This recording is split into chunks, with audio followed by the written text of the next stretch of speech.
you're looking to develop a deeper understanding of old Hollywood, you'll find a vast collection of artifacts in the most non-glitzy of places. This unassuming structure located in the parking lot across from the Hollywood Bowl. Margot Gerber is the president of the board for Hollywood Heritage, which runs the Hollywood Heritage Museum. So the building that our museum is in, which is colloquially known as the barn, because it was actually a barn back in 1901 when it was first built.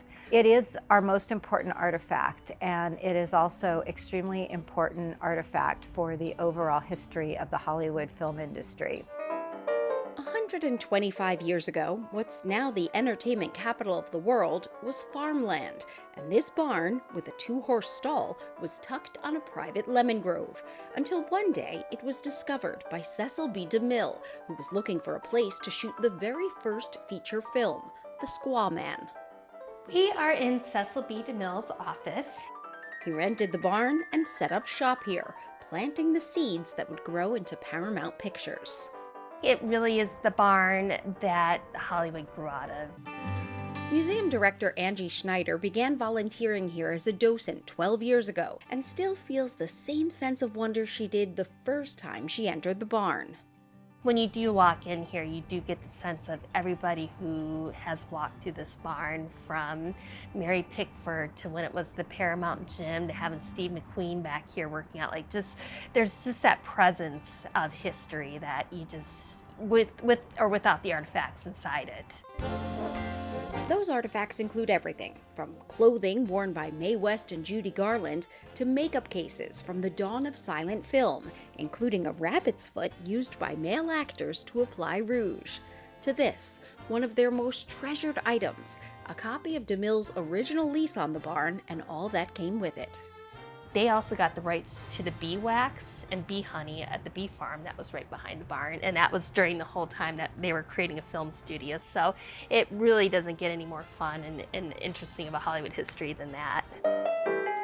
Visitors can also travel through time through a collection of old movie cameras, and even earlier. So I'm watching a movie that has to do with some stunts in a plane. To the cutting-edge days of the mutoscope. This was a very early form of seeing a picture move. And in those days, you have to imagine, it was pretty exciting because people had not seen anything like this before. And what you do is you look in here while turning the crank, and you see a very, very short motion picture. It's fascinating because in 100 years or so, we've completely changed the way we make media, view media, experience media.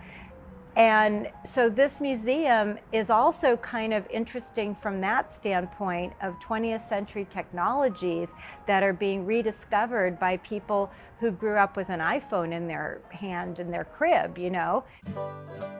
The building also houses elaborate miniatures, like this one of the Paramount lot, as well as a model of the barn itself, set up as it would have been when DeMille was here directing. And you can see a very simple stage with a little muslin diffuser.